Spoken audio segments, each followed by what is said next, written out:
Salt is the single most important ingredient we use every time we cook. It's how you can turn even the most basic food into the best tasting version of something you've ever had.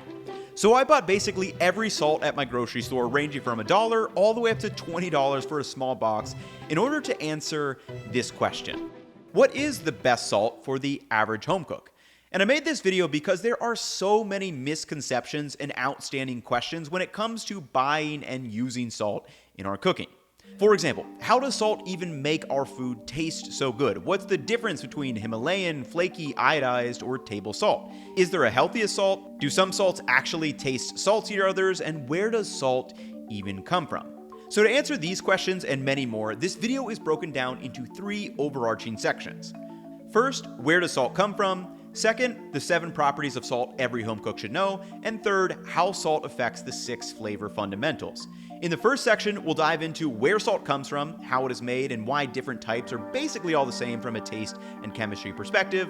In the second section, we'll explain the chemical properties of sodium chloride, which will be the foundation for how salt can affect the flavor of our food. For example, how does salt move through our food to make something evenly seasoned? Why can we season our pasta water but not our frying oil? And why is salt unchanged by heat, unlike other seasonings like sugar, which can caramelize or burn at just normal cooking temperatures? And once we have our heads wrapped around the nature of salt, the third section will provide practical takeaways for how salt affects all aspects of flavor. We are going to do some experiments that you can replicate at home that clearly show how salt does or does not affect the flavor fundamentals such as taste, aroma, texture, and many more. By the end of this video, you will understand how to use salt for your own cooking and know why it's the most important ingredient in your kitchen. So my goal with this video is to break down salt to its first principle so we can truly understand what it does do, but also what it does not do. And it might seem like a hot take, but using this approach, I quickly came to the realization that the particular salt brand or size you buy really does not matter at all. We're going to unpack that, but this first principles approach is the same approach that today's sponsor, Brilliant, uses. Brilliant is a platform where you learn by doing, with thousands of interactive lessons in math, data analysis, programming, AI, and many more.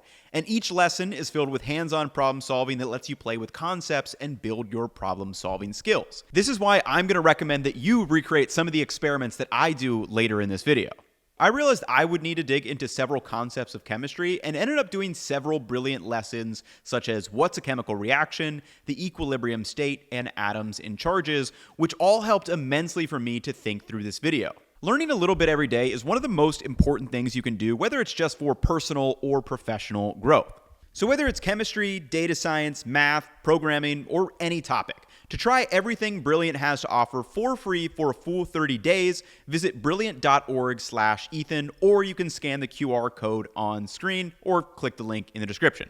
You can also get 20% off an annual premium subscription. So thank you again, Brilliant, for sponsoring this video. And now let's get down to the first principles of salt. So if you remember back to chemistry class, atoms are the building blocks of everything. But on their own, they're unstable due to being positively and negatively charged depending on the amount of electrons they have. And because of this, atoms are typically trying to reach a stable, low-energy state, which often happens when they meet the octet rule, meaning they have 8 valence electrons in the electron shell. One of these such bonds is sodium chloride, which is formed in a 1-to-1 ratio of a positively charged sodium ion and a negatively charged chloride ion. Now, there is another molecule that you must understand as it relates to salt, and it's probably one that you're much more familiar with: H2O. H2O, or water, is often referred to as the universal solvent because it is capable of dissolving more substances than any other liquid. This includes salts, sugars, acids, bases, and gases. It is able to dissolve all these things primarily due to its polarity, as it has a partial positive charge on one side of the hydrogen atom and a slightly negative charge on the oxygen atom. This helps pull apart various substances and breaks them down into their individual ions. So when we add salt to water, the slightly positive charge pulls away the negatively charged chloride ion, and the slightly negative side pulls away the positively charged sodium ion. And this relationship between salt and water is hugely important for 2 main reasons. First, All the food we eat is mostly water. This is why salt will dissolve and the sodium and chloride ions can move inside and internally season our food. These dissolved sodium ions from the salt are what we consume and what enter the ENaC sodium channels, which are what scientists believe signal our brain as salty taste. And the second reason this is important is because humans are mostly water. The dissolved sodium that we consume makes our food taste great, sure, but we also cannot live without sodium. Sodium moves around our body through the bloodstream, which is mostly water, and it's an essential mineral that plays several roles such as fluid balance, nerve and muscle function, and blood pressure regulation. Now, just because we can't live without it, we do need to consume it in moderation. But now we need to zoom back out and get back to the salt that we can actually see and touch. Individual salt grains are not a single sodium chloride bond, but instead are a 3D crystal made up of repeating NaCl bonds. And the biggest physical difference between all these salts we have available to buy is this.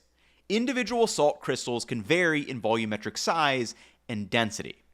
For example, Diamond Crystal Kosher Salt has a hollower structure, while Morton's Kosher Salt crystals are rolled in processing, making them denser.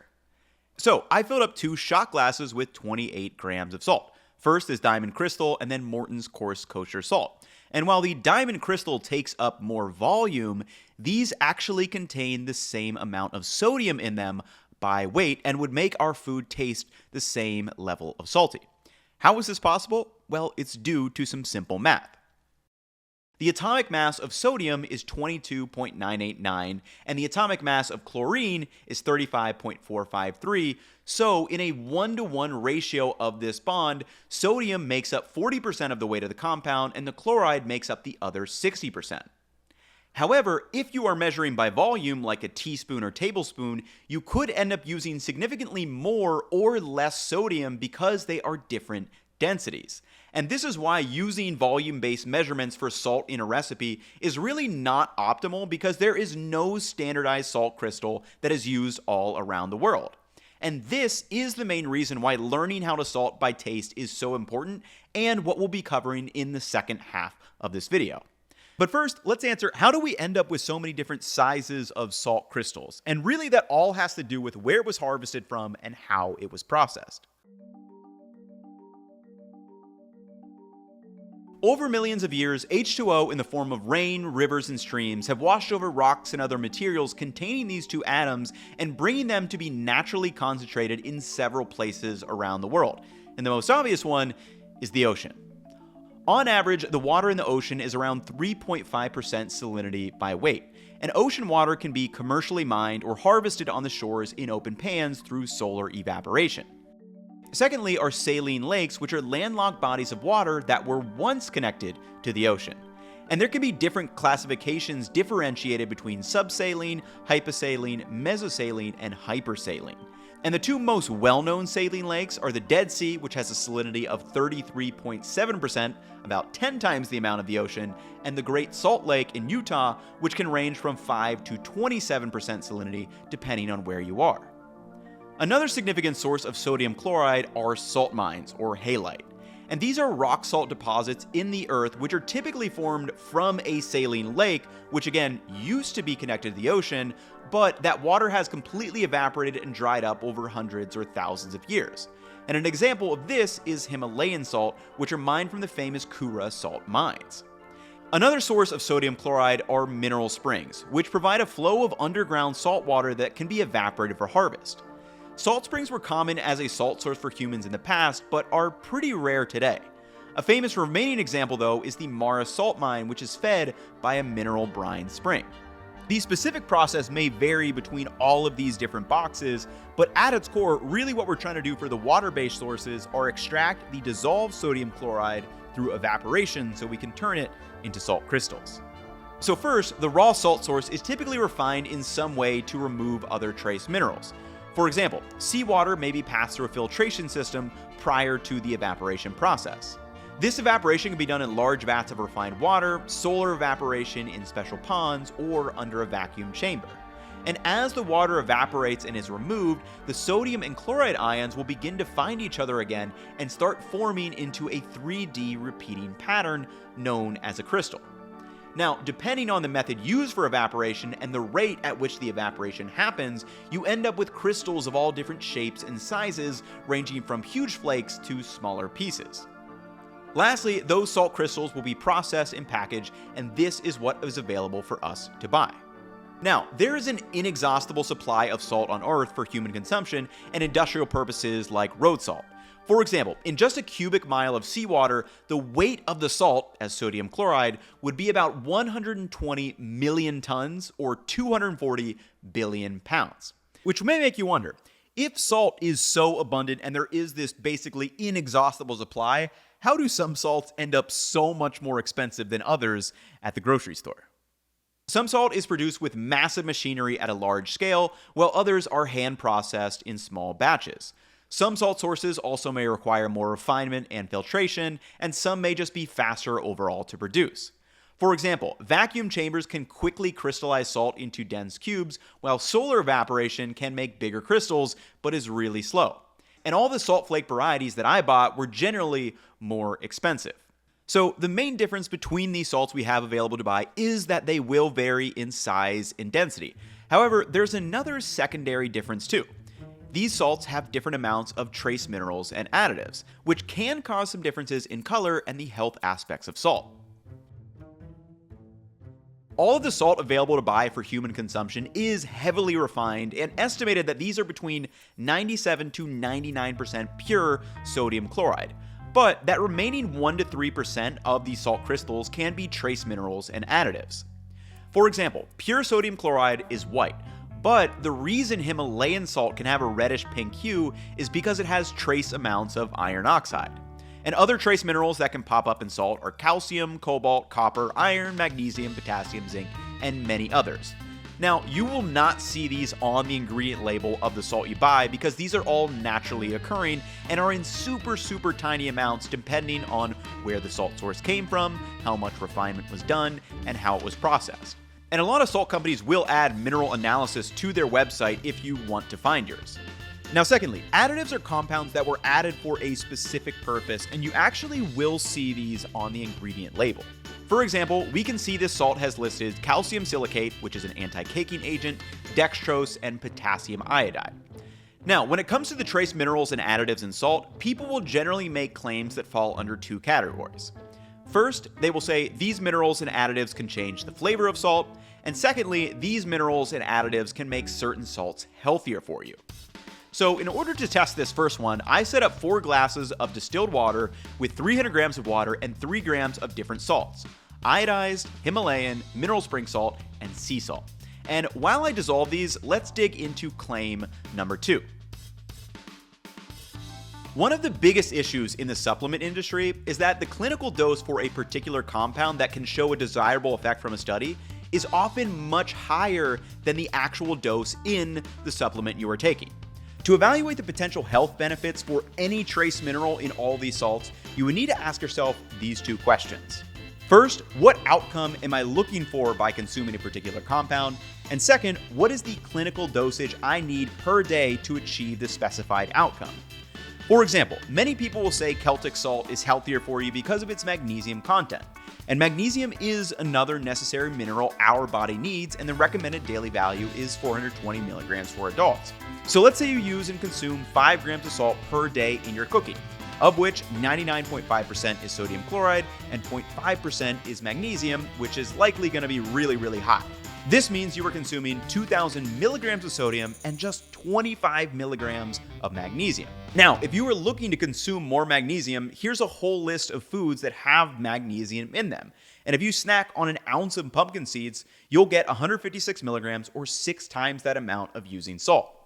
This is why after you answer these 2 questions, you'll likely find there is not a meaningful amount of any trace mineral in these common salts we have available at the store, except for maybe one compound, at least in the past, and that is iodine.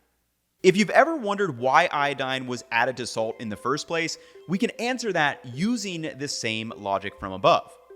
In the 1920s, a lot of people in the northern parts of the United States were having health issues due to an iodine deficiency. This would cause the thyroid gland in the neck to become enlarged, known as goiter, and included other symptoms such as fatigue. At the time, the soil, water, and food sources available to them did not have iodine, so neither did the people of the northern US. So they asked themselves those same two questions from above. First, what outcome are humans looking for by consuming iodine? And obviously, we want to reverse the effects of iodine deficiency, such as goiter. And secondly, what is the clinical dosage of iodine humans need per day to achieve that specified outcome? And it turns out adults needed just 150 micrograms, not milligrams, micrograms per day. And by answering these two questions, they came up with a solution. They found that adding just 0.01% of sodium iodide to existing sodium chloride, or salt, something everyone added to their food, that they could help Americans reach this specified outcome. And as you can guess, it worked. Not long after Michigan's success at kickstarting salt iodization in the United States, iodine-fortified salt became a daily part of the American diet.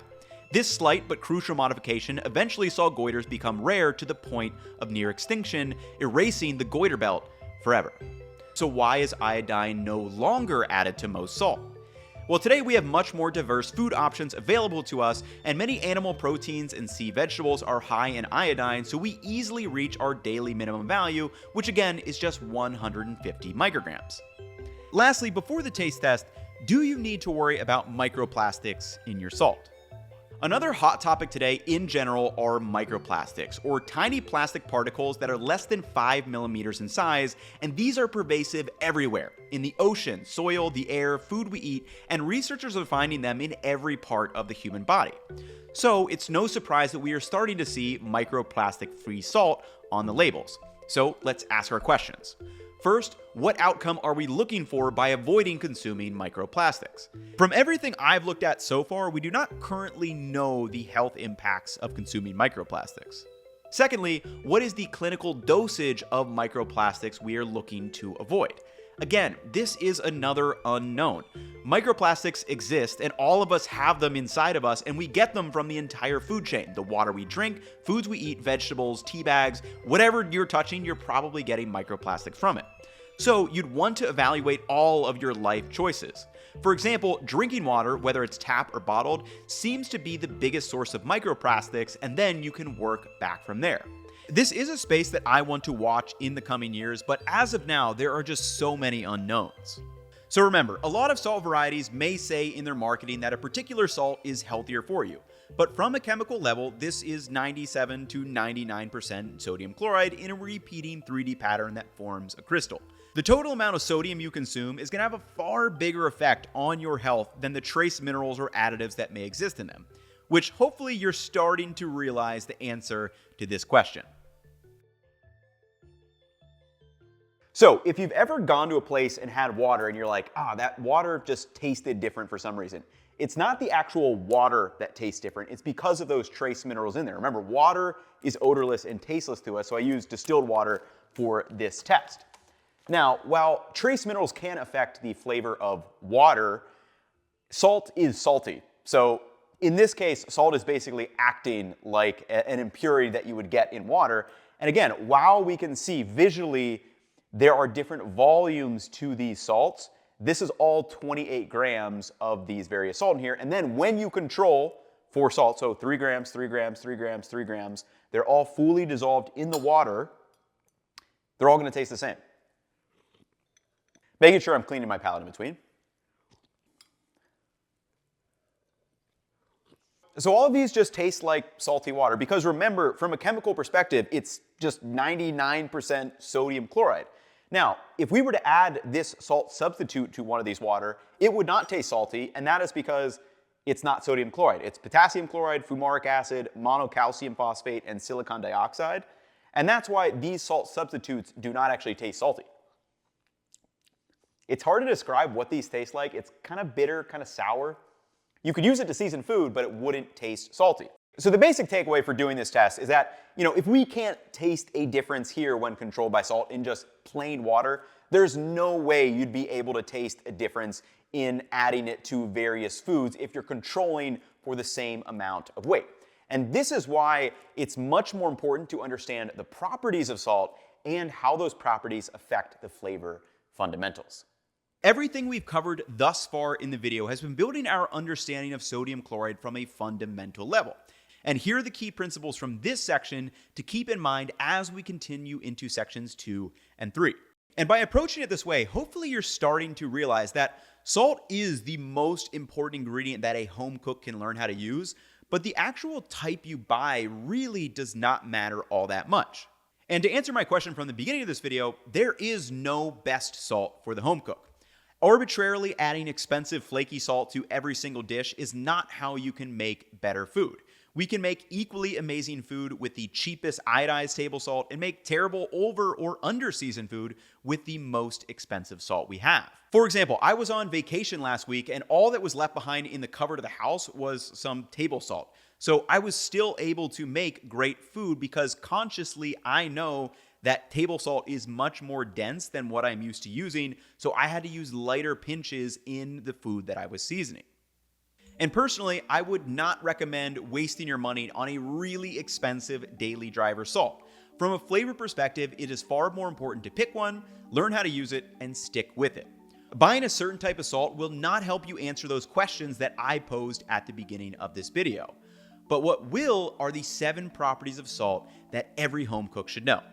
So let's move to section number 2. First, pure sodium chloride is odorless. Sodium transmits that salty taste to our brain, but sodium chloride has no smell that we can detect. If you are smelling something from the salt you have, there are hundreds of aroma molecules all around us all the time. It could be from the box or container, or it's some other compound. It's not the sodium chloride. Secondly, sodium chloride is water soluble, but it's not fat soluble. Because it's water soluble, we can season our pasta water, which in turn seasons our pasta, but we can't season our frying oil, so we need to add salt to fried food either before or after it gets out. Third, sodium chloride's melting point is 801 degrees Celsius or over 1400 degrees Fahrenheit. And fourth, sodium chloride is not a fuel or energy source. Salt's melting point is actually closer to the melting point of silver and gold, but why does this matter for cooking? Well, if you add some sugar to a pan and heat it up, it will start to melt at just around 320 degrees Fahrenheit or 160 C, then begins to rapidly start caramelizing around 340 degrees Fahrenheit, where the color darkens and hundreds of new aromas are developing, all from adding some heat to the sugar. Caramelization is the same chemical reaction that can happen with the sugars found in fruits and vegetables, which can lead to lightly crispy or brown exteriors when we cook them. Carbohydrates in general are a fuel source that provide us with calories and can change drastically in taste, aroma, texture, sight, and physical appearance when heat is applied through cooking. Sodium chloride does not work this way at all. Throw some salt in a pan, heat it as high as you want for as long as you want, nothing is going to happen. Really, all we can do with sodium chloride is dissolve it into our food or dissolve it with the water in our mouth. And this brings me to the final 3 properties that are really important and explain how salt is able to move through our food. Fifth, sodium chloride is hygroscopic, meaning it draws moisture from its environment.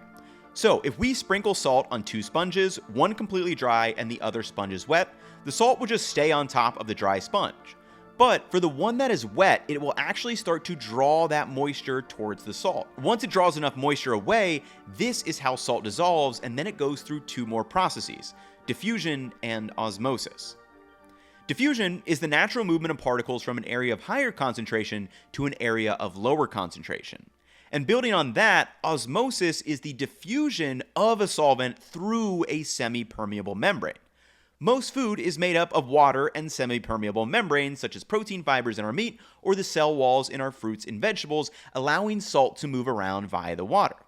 So let's look at a quick real-life example to make all of this a little bit more concrete. When we add salt to a steak, it first draws free water to the surface, and once there is enough water, that sodium chloride will dissolve. Now, since there is a high concentration of dissolved sodium chloride on the exterior of the steak, it will begin to diffuse into the water that is inside the steak over time until it reaches equilibrium, leaving us with an evenly seasoned steak. And osmosis is how that dissolved salt can then move through any semi-permeable membranes the food may have. So, depending on the thickness of the steak and the size of the salt crystals you use, this typically takes 45 to 60 minutes. Now, from a flavor perspective, there are some direct and indirect effects that adding salt can have. An example of a direct effect is taste. So from a taste perspective, the sodium is what our brain identifies as salty taste. We have now changed how this steak will taste. An example of an indirect effect, though, is aroma. Remember, sodium chloride is odorless. The salt is not changing the aroma of steak, but since we have added it, it could impact compared to a steak that has not had salt added to it. Let me explain. In this case, the salt has completely dried out the exterior of the steak we have, which makes it easier for the Maillard reaction to occur. The Maillard reaction is a complex chemical process that occurs when amino acids and sugars react under heat, leading to the browning and development of flavors in various foods. The salt we have added here is not involved in this reaction at all. Remember, the melting point is over 1400 degrees Fahrenheit. However, because the salt dried out the surface, the steak can quickly reach those temperatures that are required for the Maillard reaction, typically north of 350 degrees Fahrenheit or 176 C. So while the salt has gone through no chemical change and does not add aroma directly, it could help us achieve even browning across the steak, which is what we typically identify as the meaty aromas. And this is a really important distinction because a lot of people think that we just add salt to make food taste salty, when that's not the point at all. So to finish this video, let's now walk through how these properties we just learned affect the flavor properties. And I'll give you 3 experiments that are critical in helping you learn these for yourself. From a high level, these 6 properties make up the flavor of food: taste, aroma, texture, physical, sight, and the human element.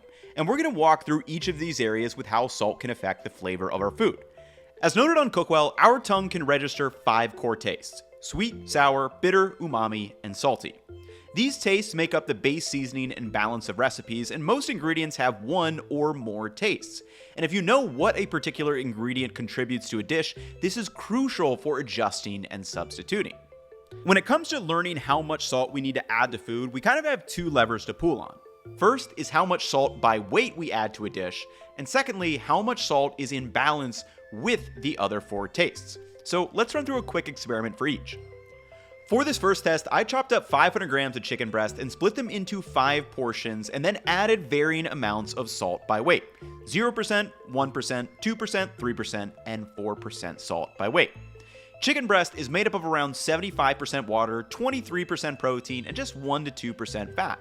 And from a taste perspective, cooked chicken breast doesn't really taste like anything, which is why it's such a great canvas to learn how much salt can affect the taste. So I have a couple of keys if you are recreating this one at home. First, I would recommend you do not blindfold up for this one. I am going to in some of the later taste tests. The reason is because I think it's really important to make this very clear and conscious effort of what something that is oversalted at 4% tastes like compared to something that has no salt and then kind of here in the middle. And then secondly, make sure you have something to cleanse your palate in between, because if you taste this salty one and then go down to one without any salt, you may taste this and think it actually tastes a lot better than it does because there's a little residual of that sodium still on your tongue. So make sure you have something to sip in between. So you can progress through these in any fashion you want. I'm just going to start at this end with no salt. As you would expect, just tastes like nothing basically. It's just boring chicken breast. Let's move all the way up to 4%.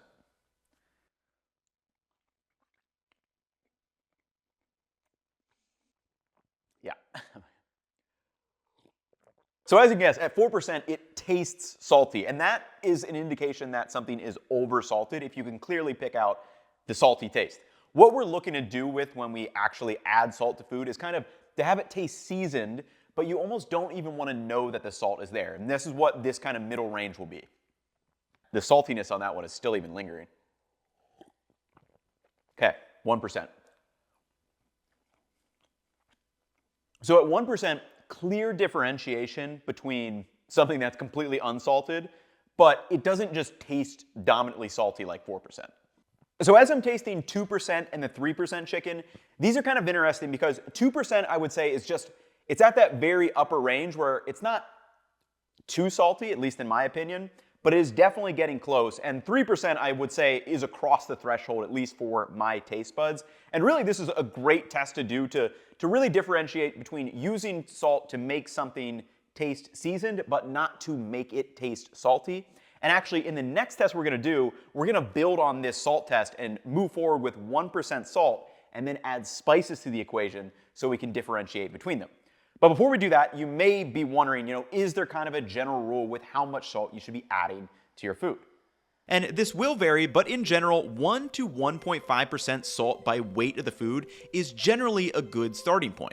And again, by weight is based on the molar mass of that 1-to-1 ratio of sodium and chloride, so this will be the most accurate way to get feedback. And I have an old video of mine where I actually tried weighing out my pinches, and it is crazy just how specific you could get them. So regardless of if you are making 1,000 grams of potatoes, ground beef, or roasted vegetables, try 10 grams of salt to start, and then you can work up or down from there. Now, like I said, chicken breast doesn't really taste like anything on its own, but knowing how salt balances with ingredients that are sweet, sour, bitter, or umami is also very important.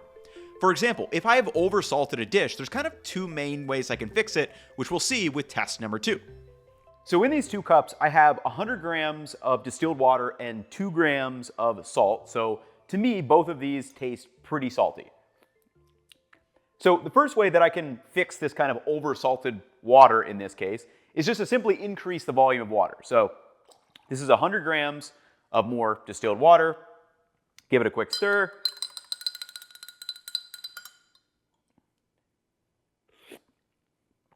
As you can guess, much less salty. So this is an example of common cooking advice you'll see when someone says, hey, if you've oversalted a soup, try adding some, cut up potatoes to it, because basically what you're doing is just adding more unsalted food by weight. The salt from the salty soup will then diffuse into the potatoes. So anytime you have an oversalted dish, this is kind of one option you can do.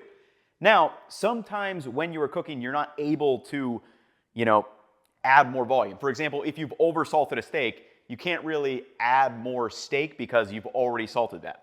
So in this case, this is where you need to turn to option number 2. So right here, I have some MSG, this is sugar, and then citric acid. So this is basically pure umami, pure sweet, and pure sour taste. And these are just different chemicals, just like salt, or just different than salt, obviously. So in this case, what I'm gonna do is add 2 grams of citric acid to the water here. So this is a, sour taste I'm adding. Citric acid is mostly dissolved. Let's give it a taste. That's so cool. So in this case, I have not actually reduced the amount of salt added to it, but it tastes balanced between salty and sour now. I've added a completely new taste that wasn't there prior. So for example, in that steak, you could try adding maybe some chimichurri to an oversalted steak, or maybe just a spritz of lime juice on your tacos, for example. And really, these are kind of the 2 ways that you can fix oversalted food.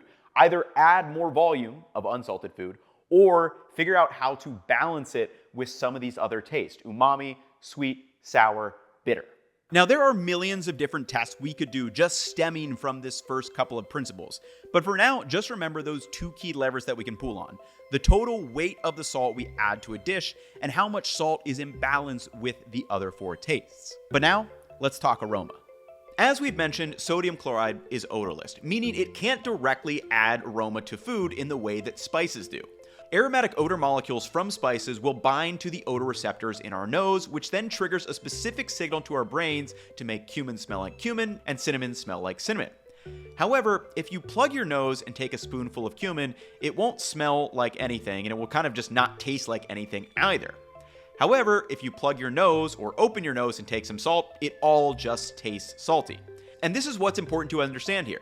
Taste and aroma are different senses that are often used in conjunction with each other to create a composite flavor.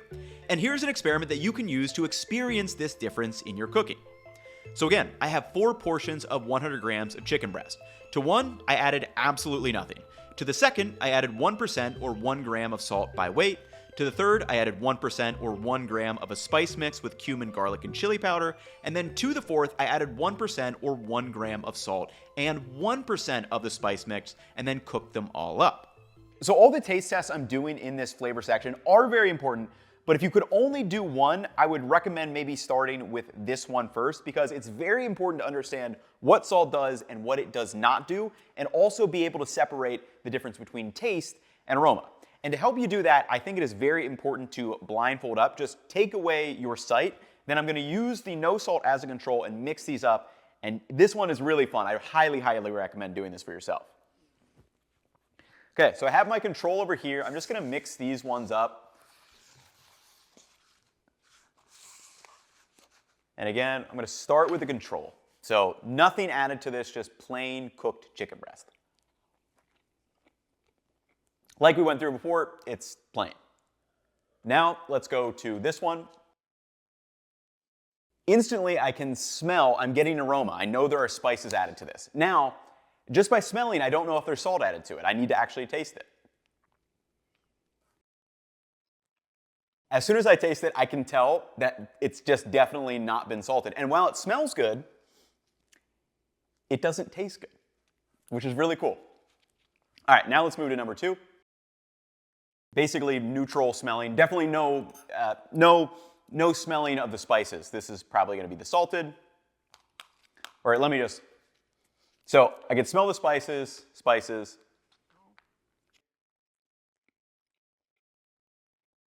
Again, it doesn't taste salty, but it definitely has been seasoned with salt. You can tell there's a clear difference between that and this one.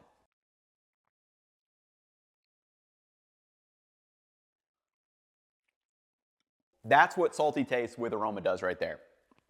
Like, no question, it's the best. This is a really, really fundamental test. Again, I think everyone should do it.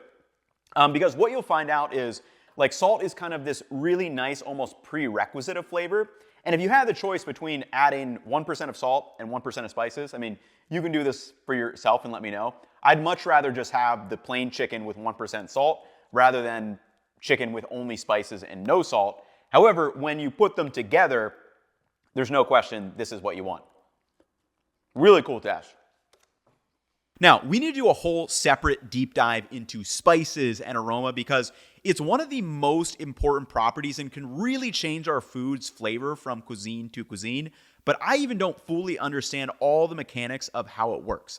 So keep a pin in that for now, but what we're going to do now is go through one more test, and that's going to help us explain sight, texture, and the physical element of flavor.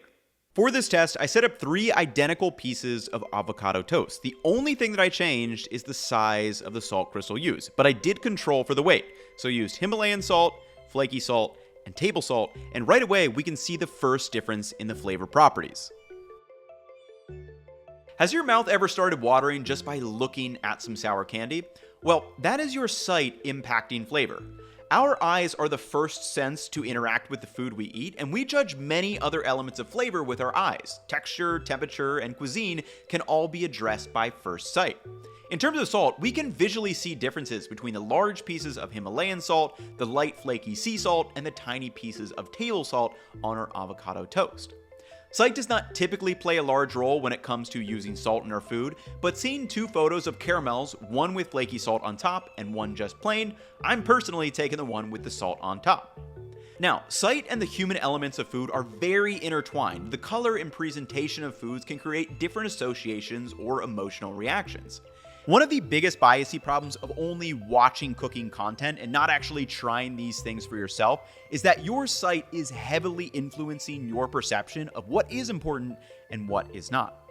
For example, I'll explain more in the human element, but one piece of cooking advice that people blindly follow today because they've probably seen hundreds of reels or shorts at this point is that you have to season your tomatoes.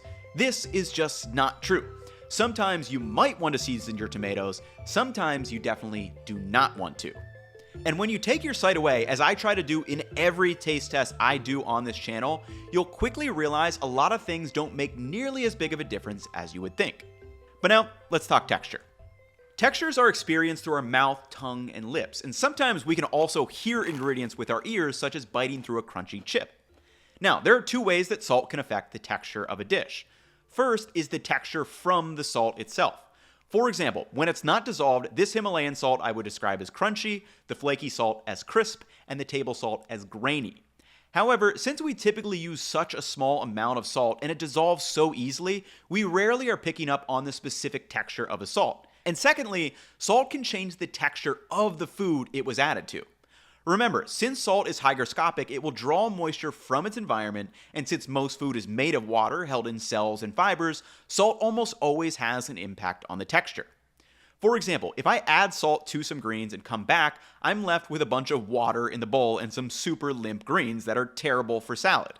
And this is one of the reasons why salt timing can be so important. For a salad, we don't add salt directly to the greens. Instead, we want to dissolve that salt in the dressing where it will stay dissolved and not really affect the texture of our greens. Other times in a steak, we do want to add it well ahead of time to dry brine it in order to help us dry the exterior of that steak, which can help with browning. So texture and sight are fairly intuitive, but lastly, let's talk about physical. And as noted on Cookwell, certain ingredients directly impact our physical sensations in ways that are unique from our odor and taste receptors. And typically, we use the physical element to describe items such as the temperature of the dish, whether it's hot or cold, the spicy feeling we get from a jalapeno, or the pungent sting from a raw onion. Now, from a salt perspective, it's not that we're causing a different physical reaction in this sense, but what will change and what is important to know for salt is that the rate of dissolution can change. So the rate of dissolution refers to the speed at which a solute dissolves in a solvent to form a solution. And a very common use case of this concept is in extended release medicine, such as Tylenol or melatonin. This allows you to take in the medicine and feel the effects of that specific medication over a longer time, but with fewer doses.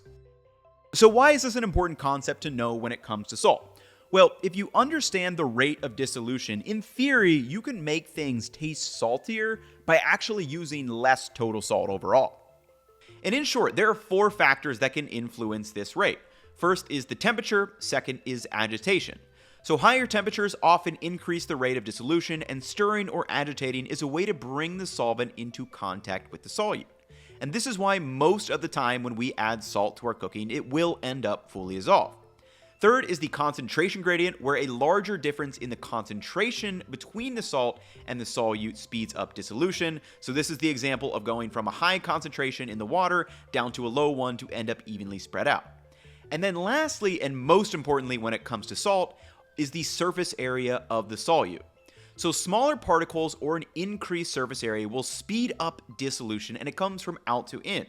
And the surface area of the solute is why many people say that table salt tastes saltier than flaky salt. The dense, tiny crystals have more surface area for our saliva to quickly dissolve and hit our tongue with that salty taste.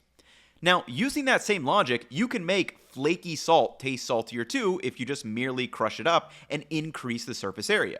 Again, this will only make a difference if the salt is not fully dissolved and controlled by weight. So in this avocado toast test, even though I have added equal amounts, they're going to dissolve at different rates, and this could provide an extended release of the salty taste for me to experience. Now, how different is that really in practice? Let's put it to the test.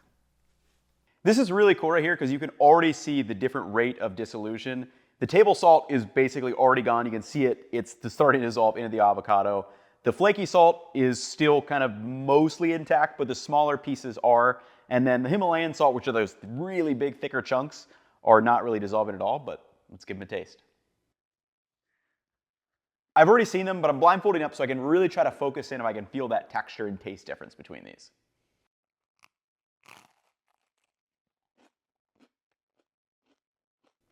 Really good.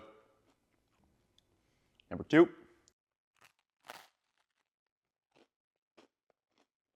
Again, really good, but a different experience. Like as you chew through, it's not like evenly salted.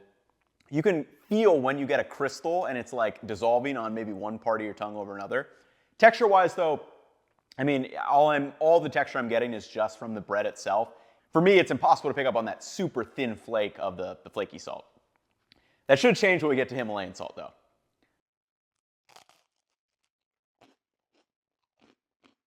So with that one, you can obviously feel like that thicker, crunchy piece of Himalayan salt, but this is really interesting. So in this case, even though I've controlled for the same amount of salt, I am getting a different experience, right? The more salty throughout the bite that you get from this being evenly dissolved everywhere. This you get like, you can kind of feel it dissolving on your tongue. And then this is kind of a, you crunch through it and then you feel it dissolving, similar to this one, but you need to crunch through it first to get there. And like I said, there's no right or wrong answer here. Like, these are all really good. It's good bread, it's good avocado, and it's salt. Like, it's just gonna taste good. I think most people, if you do this test, you would come to the conclusion that, oh, this tastes saltier, but really, again, it's it tastes salty forward, but then it quickly dissipates because of that quick rate of dissolution. Whereas this, when you first bite in, the salt doesn't hit you right away, but then it's kind of like this slow burn of salt over time. Whether you like that or not, up to you. I think most of us are probably gonna keep away from Himalayan salt on our avocado toast though. So lastly, the human element is a reminder that flavor is a perception that is formed inside of our brains, not just in our mouth, and you can't separate food from these human variables. This human element can show up in so many different ways, from cultural associations or nostalgia for a particular dish, and when it comes to salt, one thing that happens is we all just literally have different amounts of taste buds. The average adult can have 2,000 to 10,000 taste buds, and we kind of lose them as we age. So what may taste perfectly seasoned to you at age 25 could be underseasoned at age 70. And this is why you have to explore how salt works for your own palate. And if you learn how to use salt with this fundamental approach, you can truly unlock a new flavor level of all the food you are making. But as I've mentioned, with great power comes great responsibility. And it is equally as important to know when not to use extra salt and not just start throwing it on everything. I would argue that most home cooks make the common mistake of not using enough salt in their cooking, but the next common mistake is adding too much salt and adding it to everything without considering how salty the other ingredients in a dish are. So to round this video out, I'm going to show you how to use these flavor fundamentals to decide when not to use salt in your cooking. So, I posted this video on my second channel of a simple tomato, bacon, cream cheese, and English muffin sandwich. And in the course of making this sandwich, I did not add any salt to my big old slice of tomato. This quickly drove some controversy in the comments, with this being the top one.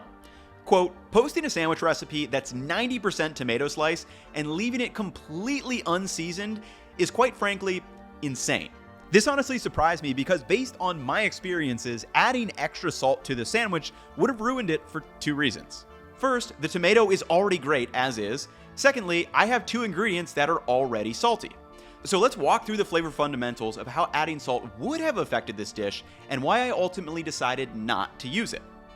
First, aroma. Adding salt would have no effect on the aroma of this dish. Sodium chloride has no smell, nor is it reacting with anything when added to the tomato. It's simply dissolving into the water of the tomato juice. The key aromas we are getting from this dish are the smokiness of the bacon and that lightly golden brown English muffin. Secondly, texture. Adding salt would have no effect or a very minimal effect on the texture of this dish. The salt is going to quickly dissolve when sprinkled on top due to that high water content, and since we are eating it within a minute or two, it's not going to release a significant amount of water, nor would we really want it to. The textures that make this sandwich great are the chewy English muffin, the juicy tomato, the crisp bacon, and the creamy cream cheese. From a sight perspective, adding salt would have no effect on the sight of this dish. We're not going to see it. Now, from a taste and physical perspective, we do have some differences here. Remember, we can affect the taste in two key ways, and in this tomato deep dive, I tasted a bunch of heirloom tomato varieties. Some of them were quite acidic. Now, a very acidic tomato would have benefited from a little salt in order to help balance it with those other tastes. However, some of the varieties I had were already a great harmony between sweet, sour, and umami, and I didn't want to change anything about them. So we can cross that one off the list. Whoa, that first one is amazing. That one would be really good on a BLT to pair with bacon. Now, the second way that we can influence the taste is how much salt by weight we add to a dish. In this case, I've already added salt through two other ingredients. First, bacon is a huge salt source. Typically around 2% by weight of salt is added when making bacon. One slice has 190 milligrams of sodium, and I used two here, so about 380 milligrams of sodium, or close to the same amount of 1 gram of pure salt. Secondly, cream cheese is a much smaller source, but it does have salt added to it, and per serving has 40 milligrams of sodium. Now remember, from a physical perspective, 420 milligrams of sodium that is dissolved between two ingredients is going to be experienced differently than 420 grams of sodium through pure crystal salt. But to round this out, based on my human experiences, this is plenty of salty taste in this particular sandwich, and I came to the conclusion that no, I don't need to salt my tomatoes for this dish. So to recap, we now understand what is salt and where does it come from, what are the 7 key properties of salt, and how those properties affect the 6 flavor fundamentals. And learning how to salt by taste is the hardest skill for a home cook to master because it's not something that I can just tell you. You need to go out and experience it for yourself. We're all human. There is no right or wrong way to use salt. So one of the biggest mistakes you could make is not actually trying out the concepts we've talked about in this video.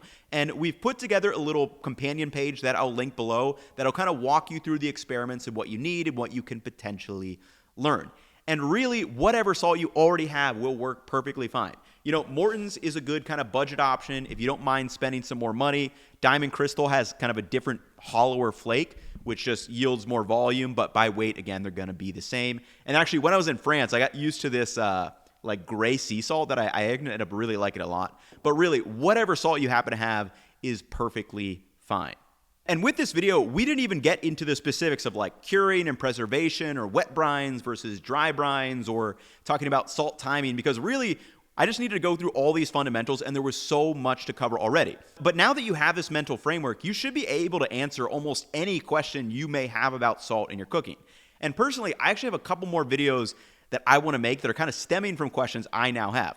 First, I have to do a deep dive into MSG because I understand the basics of how it works, but side by side of salt, they do not taste anything alike. Like one is umami and one is salty, but generally they're used in conjunction with each other. So I want to kind of run through some different kind of empirical testing to see what it does do and what it does not do.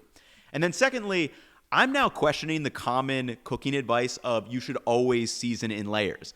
I think that advice might just help people use more salt overall than they normally would. And I'm wondering if you controlled for the amount of salt and say you had 12 grams and added 12 all in the beginning, 3, 3, 3 at various cooking points, and then 12 all at the end, how different would that dish actually taste?